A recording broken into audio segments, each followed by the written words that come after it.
공격 지역에서의 어떤 공격 장면을 만드는 건 굉장히 시간이 좀 오래 걸리지만 수비적인 부분 상대가 잘하는 거를 못하게 하는 거는 빌드업이라고 봤을 때, 빌드업을 되게 크게 봤을 때 저는 방법은 다양하게 굉장히 많다고 생각을 해요. 정형화되어 있는 훈련보다는 그냥 우리가 어떤 축구를 할 건지, 후방에서부터 아니면 미들 지역에서 아니면은 파이널 서드에서 어떤 축구를 할 건지에 대한 부분들을. 네, 그럼 이제 다음 주제로 K리그 전술 및 경기 운영 트렌드에 대해서 알아볼 텐데요. 제가 생각하는 K리그 트렌드 3가지를 먼저 이야기해보고 위원님이 생각하시는 K리그 트렌드도 들어보는 시간 갖도록 하겠습니다. 첫 번째 K리그 트렌드는 상대팀의 장점을 상쇄시키는 맞춤 점술이 이제 K리그에서 이전에도 그랬고 지금도 많이 보여지고 있는 것 같은데요. 최근에 전북현대 포엣 감독은 이제 대전을 상대로 중앙에 홍정호랑 박진섭, 김영빈을 배치해서 주민규를 봉쇄하고 1위 대전을 상대로 클린시트 완승까지 차지했습니다. 그리고 포항 박태하 감독님은 동해안 더비에서 울산을 상대로 이호재, 강현재 같은 트윈타워 조합을 내세웠고 신강원, 오베르단 같은 중원 파이터 조합으로 강한 힘싸움을 걸어서 서서히 만들어 올라가고자 하는 울산에게 집중력을 좀 떨어뜨린 것 같습니다. 그리고 서울 김기동 감독은 워낙에 이 부분에 대해서 대응 전술을 잘 짜기로 유명하시고 광주 이정효 감독도 지난 시즌까지는 이제 본인들의 플레이에 조금 더 집중하는 모습을 보였다면 이번 시즌부터 맞춤 운영을 하는 느낌이 들거든요. 이에 대한 위원님의 좀 견해를 들어보고 싶습니다. 일단 말씀해 주신 부분들이 저도 같은 생각이었던 거죠. 비슷한 생각이었고, 일단 최근에 각 팀들의 분석관들의 활약이 저는 굉장히 좋아지다 보니까 디테일해지고 좀 명확해지다 보니까 그 축구를, 상대팀의 축구를 제어하기 위한 전술 또한 저는 발전하는 거라고 생각을 하거든요. 상대팀 장점을 상쇄시키는 맞춤 전술을 말씀하셨잖아요. 네. 거기에 이제 전북의 거스포엣 감독을 이야기를 했었고, 최근 경기인데 대전하고 이제 전북하고의 경기에서 저도 되게 인상 깊게 봤던 장면이 그 박진섭 선수를 그 백포의 위치가 아니라 한 칸 전진시켜서 수비형 미드필드 위치에서 플레이를 하게 했거든요. 그러면서 주민규 선수가 내려왔을 때 그 공간을 굉장히 커버를 잘 해줬고, 또 대전이 잘할 수 있는 축구가 이 하프 스페이스를 활용하는 이 플레이인데 그 위치까지도 이 박진섭 선수가 때로는 측면까지도 움직이면서 그 하프 스페이스 위치를 굉장히 잘 커버를 했기 때문에 대전이 아주 어려운 경기를 펼쳤다라고 저는 생각을 합니다. 이런 부분들이 상대가 잘하는 부분을 좀 확실하게 막아놓고 그 다음에 이제 본인들이 잘할 수 있는 축구를 펼치는 거스포엣 감독의 이번 라운드는 굉장히 인상 깊었던 경기라고 생각을 합니다. 맞습니다. 말씀해주신 대로 박진섭 선수가 이전까지는 센터백에서 많이 출전을 하다가 이번에 한 칸 올렸는데 개인적으로 그 자리에서 좀 더 빛을 발하는 것 같아요. 그 전북 팀적으로도 그렇고 개인적으로 그렇고 그 부분에서 봤을 때 이제 포엣 감독님도 조금 적응을 해 나가는 느낌이 드는 것 같습니다.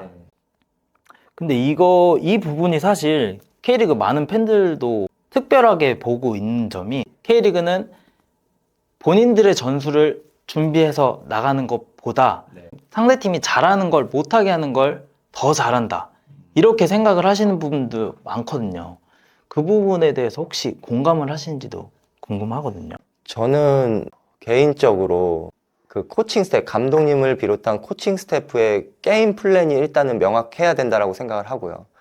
거기에 선수들의 실행력이 뒷받침돼야지만 그 팀의 완성도가 점점 높아진다라고 생각을 합니다. 근데 아마 수비적인 부분은 단시간 안에도 얼마든지 상대가 잘하는 걸 못하게 하기에 그 전술적인 부분을 만들기가 쉽거든요. 공격 지역에서의 어떤 공격 장면을 만드는 건 굉장히 시간이 좀 오래 걸리지만 수비적인 부분, 상대가 잘하는 거를 못하게 하는 거는 상대적으로 쉽기 때문에 아마 그런 부분에서는 좀 모든 팀들이 좀 상대가 잘하는 것부터 일단 막아놓고 우리가 잘하는 거를 하자, 좀 이런 추세로 좀 경기를 운영하는 게 아닌가라는 생각을 좀 해봅니다. 네, 그런 것 같습니다. 제가 생각을 해도 특히 K리그 팀이 12팀이 그렇게 많은 팀은 아니잖아요. 네, 그렇죠. 그 부분에 있어서도 각자별로 조금 더 나머지 11팀에게 집중할 수 있는 그런 포인트가 더 좁혀지는 느낌이 있어 보이네요. 네, 이제 그럼 다음 K리그 트렌드 알아보도록 하겠습니다.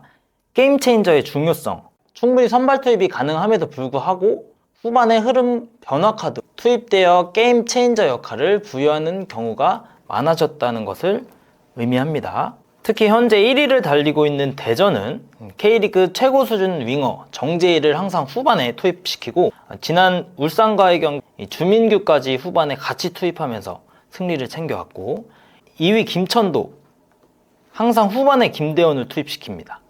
그리고 최근 경기 안양도 못다와 김정현 바로 연달아 조금 있다가 야구를 투입하면서 2골 득점해서 승리를 했거든요. 그리고 지난 시즌에 좋은 모습을 보였던 김문중 감독님의 수원FC도 이승우 선수를 충분히 선발로 쓸 수 있음에도 불구하고 후반에 많이 투입시켰거든요. 이전에도 그랬지만 지금 조금 더 게임 체인저에 대한 중요성이 부각되는 것 같은데 혹시 이 부분에 대해서 이야기해 주실 수 있을까요? 저는 이러한 전술이 좀 부각이 되는 이유에 대해서는 두 가지라고 생각을 합니다. 일단 첫 번째는 후반 들어서 상대 수비 라인이 점점점 내려가기 때문에 그 내려간 상태에서 어떻게 이 상대를 공략할지에 대한 부분들이 이제 감독님들 머릿속엔 게임 플랜이 있을 거거든요.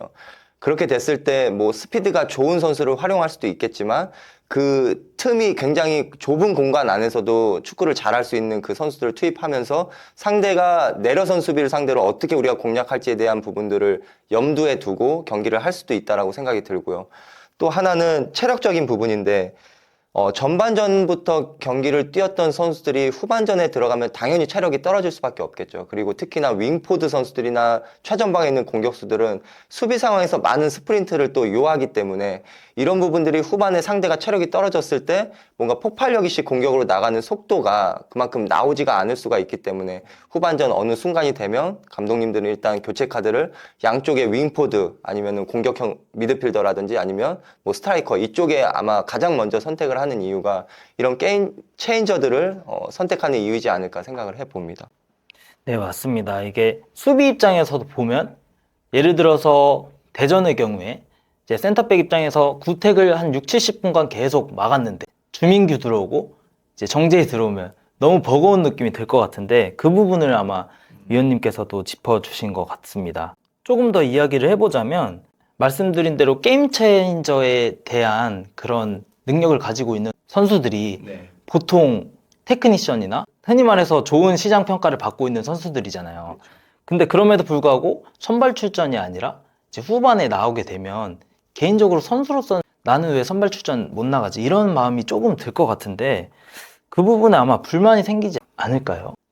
그쵸. 불만이 생길 수가 있겠죠. 실제로 그런 부분 때문에 뭐 감독님과의 불화설이 생긴 선수들도 저는 선수 생활을 하면서도 많이 봤었고.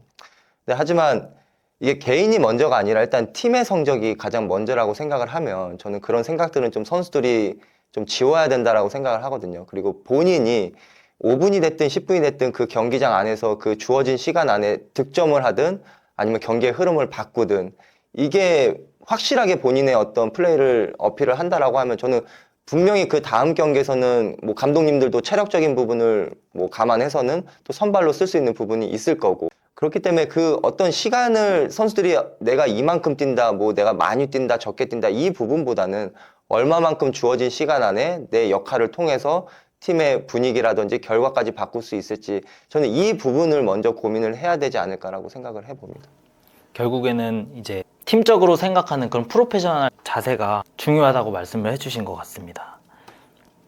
네, 이제 마지막으로 세 번째 K리그 트렌드를 꼽아봤는데요. 단순 체급 차이로 승리하는 시대의 마감. 정경훈 감독님의 말씀하신 발언입니다. 체급으로 축구하는 시대가 지났다. 이게 근데 저는 맞는 말이라고 생각이 들거든요. 2024, 그러니까 작년 시즌 기준 연봉총액 1, 2위 팀, K리그 기준으로 메가클럽이라고 할 수 있는 전북현대랑 울산HD. 감독이 바뀌면서 이전과 같이 좀 압도하는 모습은 보여주지 못하고 있거든요. 특히 대표적으로 이정효 감독님의 광주는 뭐 모두들 잘 아시듯 선수상 규모는 이탈이 좀 더 많고 이런 상황에서 ACL에서도 좋은 활약을 펼치고 그리고 K리그에서도 현재 좋은 모습을 계속 보여주고 있는데요.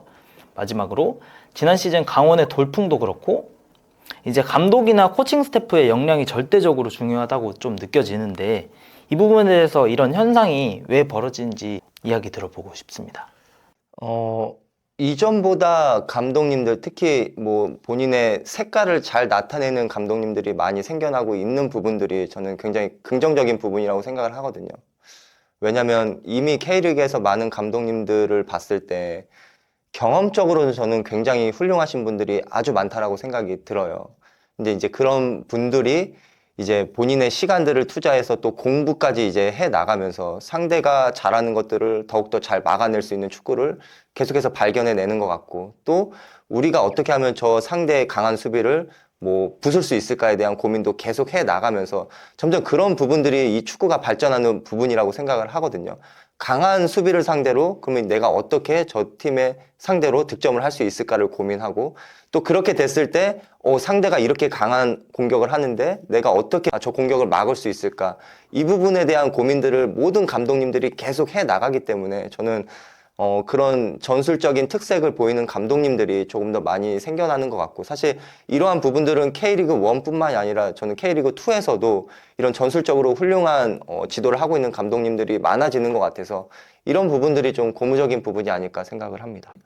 맞습니다. 이게 전술적인 부분이 계속적으로 좀 더 부각이 되고 있는데, 근데 제가 생각했을 때는 모든 감독님이 이제 공부를 하시고 모든 감독님이 자기의 게임 모델에 대해서 연구를 하시고 할 텐데, 그 부분을 어떻게 구현해내냐가 가장 중요한 것 같고, 선수들한테도 어떻게 전달을 하느냐도 되게 중요한 것 같거든요. 그 부분을 한번 짚어주실 수 있으실까요?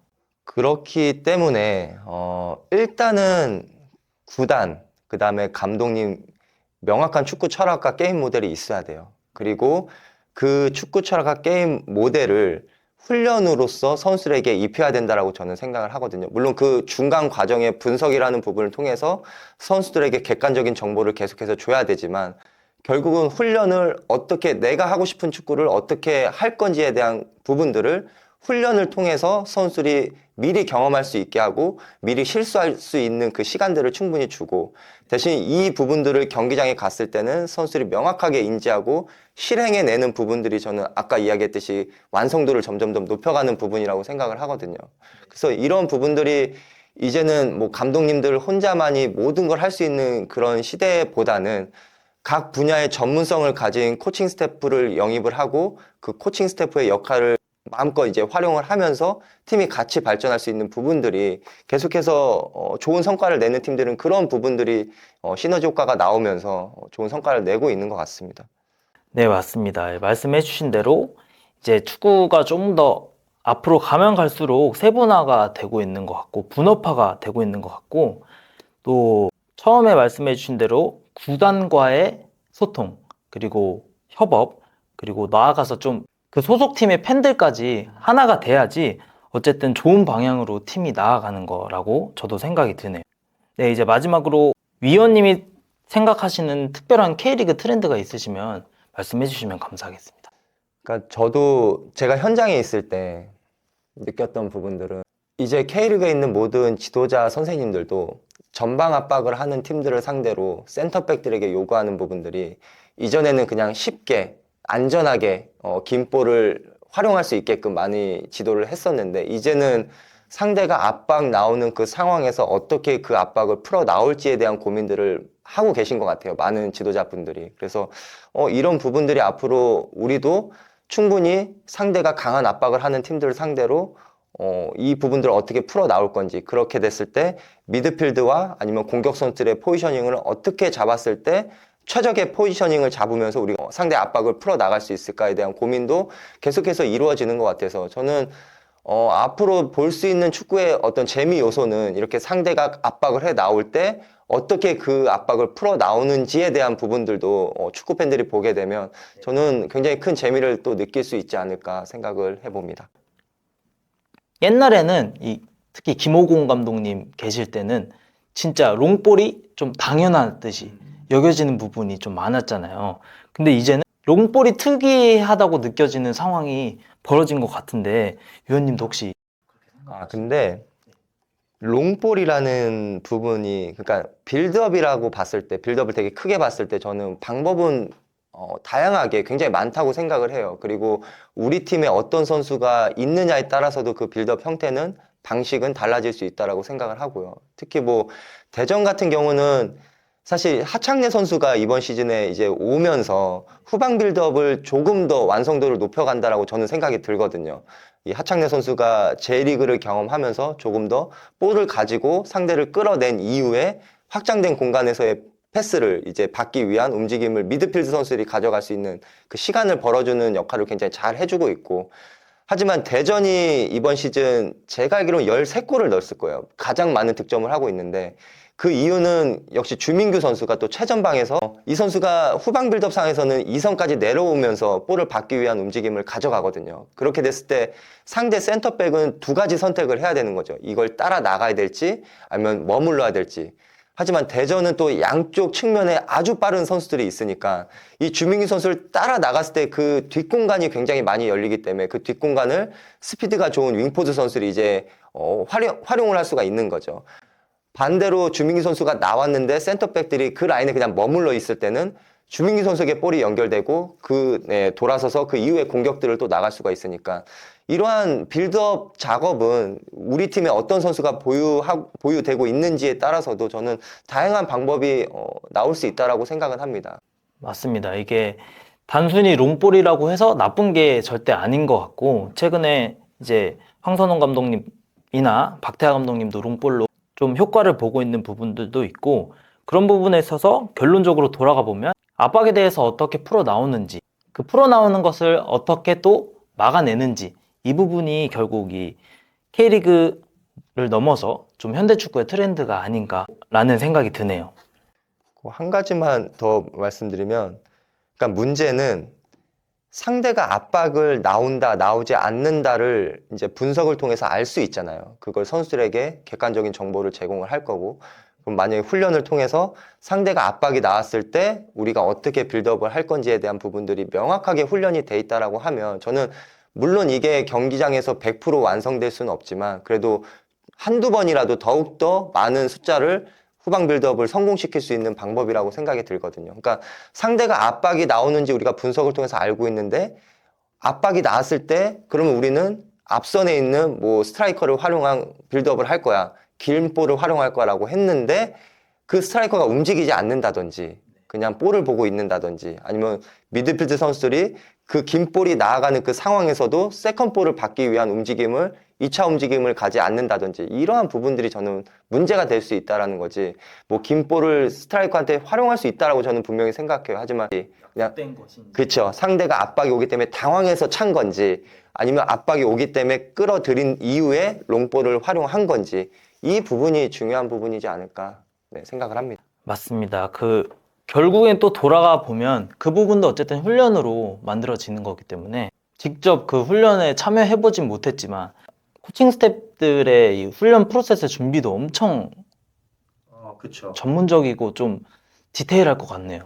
그러니까 이게 훈련이라는 부분들이 요즘은 정말 뭐 유튜브나 이런 데를 봐도 정말 좋은 팀들이 어떤 훈련을 하는지 많이 볼 수가 있잖아요, 저희가. 근데 그 훈련은 그 팀의 축구 철학과 게임 모델에 기반한 훈련이지 우리 팀의 축구 철학과 게임 모델에 기반된 훈련은 아니거든요. 사실 정형화되어 있는 훈련보다는 어떤 전술 훈련이라고 우리가 흔히 이야기하는데, 그냥 우리가 어떤 축구를 할 건지, 후방에서부터 아니면 미들 지역에서 아니면은 파이널 서드에서 어떤 축구를 할 건지에 대한 부분들을 명확하게 그 게임 안에서 코칭 스텝이 선수들에게 인지시키고 실행할 수 있게끔 하면 저는 그게 가장 좋은 훈련이라고 생각을 하거든요.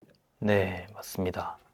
이 김호영 위원장님도 말씀하시기를 이제 해외 축구 분명 잘하는 부분은 이제 받아들여야 되고, 그 부분을 어쨌든 K리그 팀들이 자기화해서 풀어내는 게 더 중요하다고 말씀을 해주셨는데, 이 부분이 앞으로도 계속 더 부각이 될 것 같네요.